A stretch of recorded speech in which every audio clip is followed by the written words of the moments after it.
Un saludo, yo soy Pablo Pérez de Verificado y el día de hoy hablaremos nuevamente de la información falsa que transmite Ignacio Rodríguez a través de su canal Chapucero en YouTube, aquí en Con Olfato Pal Dato.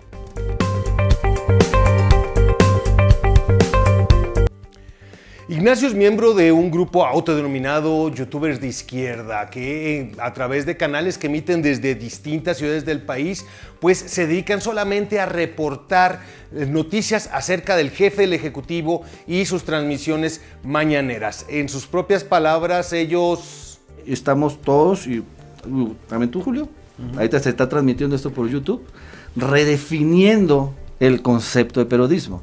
Ya no es un periodismo de diarios, es un periodismo digital.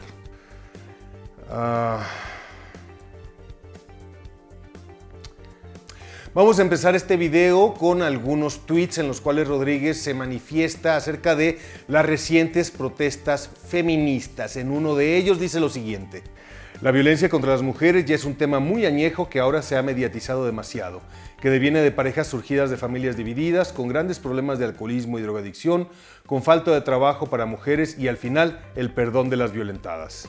Este tuit se emitió en el contexto de las protestas causadas por el asesinato de Ingrid Escamilla y la menor Fátima en la Ciudad de México, que causaron un gran revuelo en la sociedad de todo el país.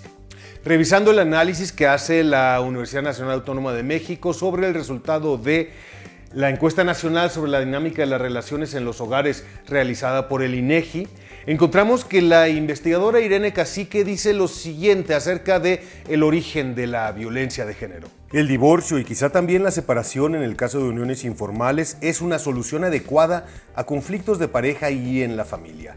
Desde ese punto de vista, una mayor disolución de uniones no tendría por qué asociarse a las respuestas violentas al conflicto intrafamiliar y de pareja. No existe un único factor que pueda explicar la ocurrencia de violencia de género, pero en todo caso, las causas finales deben identificarse en las normas, valores y estructuras sociales. En aquellos valores que conciben la violencia como un elemento constitutivo de masculinidad y una forma justificada de reaccionar.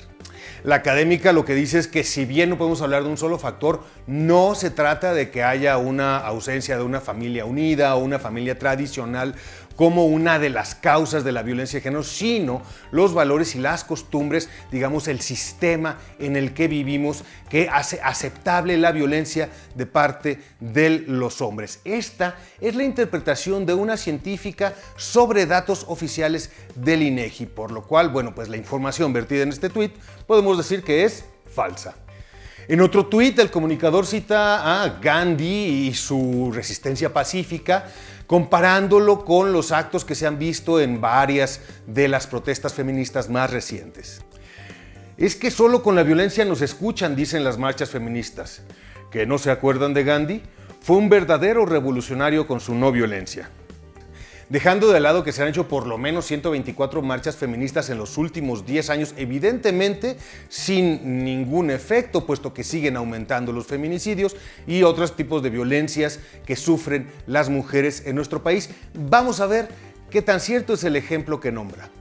Ciertamente la lucha de la India por su independencia se hizo famosa por la resistencia pacífica promovida por Mahatma Gandhi. Sin embargo, a Ignacio parece que se le olvida, o probablemente no estudió historia, que en este proceso independentista tuvo gran relevancia la participación también de las Fuerzas Armadas hindúes. Fue decisiva la acción de algunos marinos de la Real Armada India, en la cual, en un motín, marineros, particularmente hindúes, musulmanes y también sikhs, se rebelaron en contra de los oficiales británicos, tomaron control del navío Hindustán e incluso llegó a haber una batalla entre el Hindustán y la Real Fuerza de Artilleros británica. Esto fue uno de los factores, junto con el regreso de los soldados que habían sido obligados a participar en la Segunda Guerra Mundial, que apresuraron la decisión de los ingleses, del Imperio Inglés, de concederles su independencia a la India. Así que claro, la resistencia pacífica de Gandhi es un gran ejemplo a seguir, pero para lograr la independencia de la India hubo otros factores, incluidos el uso de violencia por parte de algunos pobladores. Le sumamos las declaraciones del mismo Mahatma Gandhi, que según el diario India Today afirmaba: mi no violencia no admite correr del peligro o dejar a nuestra gente desprotegida. Entre violencia y cobardía, siempre preferiré la violencia. Por eso es importante estudiar historia, para no emitir opiniones como la de este tuit que al no tomar en cuenta toda la verdad resulta engañoso. Después tenemos estas dos perlas. Empezamos por esta que dice: ¿por qué las feministas hacen performances en Polanco, pero por ejemplo nadie se está organizando para marchar allá en Xochimilco donde se registró el homicidio de la menor? Empezamos por el principio. Hubo performances en Polanco una vez, un día que también hubo performances en la Colonia Guerrero, en la Glorieta de Insurgentes y en el Zócalo. Pero aparte de esos performances ha habido muchos, particularmente en zonas de la periferia como Ecatepec, Ciudad Nezahualcóyotl y en los puntos en donde han sido víctimas de feminicidio o encontradas mujeres víctimas de feminicidio, algo que ha sucedido desde hace ya bastante tiempo y se ha reportado en los medios, o sea, cualquiera que vea las noticias y no solamente las mañaneras es capaz de enterarse. Por lo tanto, esta afirmación es falsa.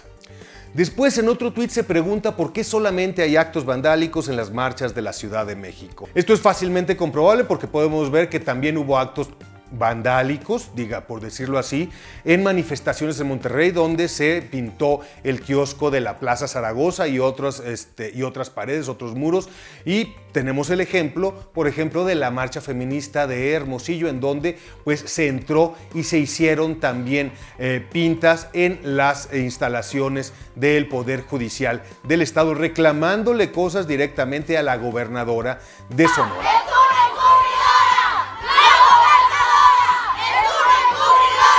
Así podemos ver que esta afirmación es falsa. Sobre este caso en particular, sobre lo que pasó en Sonora, Ignacio y su hermano Mauricio tienen una idea muy... Véanlo. Nadie dijo nada de esto, ¿te fijaste? Sí, no, se ocultó. Ayer lo decíamos, cómo mágicamente del internet desapareció. De entrada, bueno, en los medios impresos no se mencionó nada, en la televisión prácticamente no se mencionó nada hasta la noche con Ciro, que tocó un poco el tema, pero por encimita también. En las páginas de internet, ni siquiera en la sección de estados aparecía, más que en algunos cuantos medios muy contados, pero realmente el hecho se borró. Muchos ni se enteraron. Lo raro es que con una simple búsqueda de Google encontramos que hubo casi 29,000 notas al respecto sobre el tema ese día. En medios locales como Proyecto Puente o El Imparcial, pero también medios nacionales como El Heraldo, Excelsior, El Universal, Aristegui Noticias e incluso Televisa Noticias. Sí, ya sé que algunos critican que usemos Google para hacer las verificaciones, pero si está tan a la mano la información para verificar la falsedad de una noticia, ¿qué quieren que hagamos?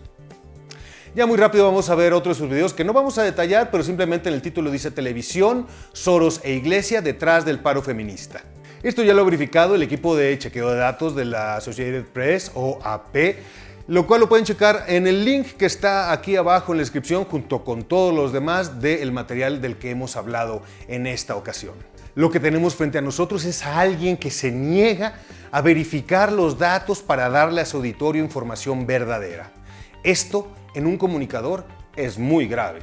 Pero si vemos que es una conducta repetida a lo largo de varios días en los cuales ataca un movimiento social y sus demandas y de alguna manera protege la imagen de quien está en el poder, nos queda muy claro que esta persona no está redefiniendo el concepto de periodismo, sino poniendo en práctica una costumbre muy antigua que es esparcir desinformación que beneficie a los políticos en el poder. Eso es algo que nosotros combatimos, porque en Verificado pensamos que te conviene saber más.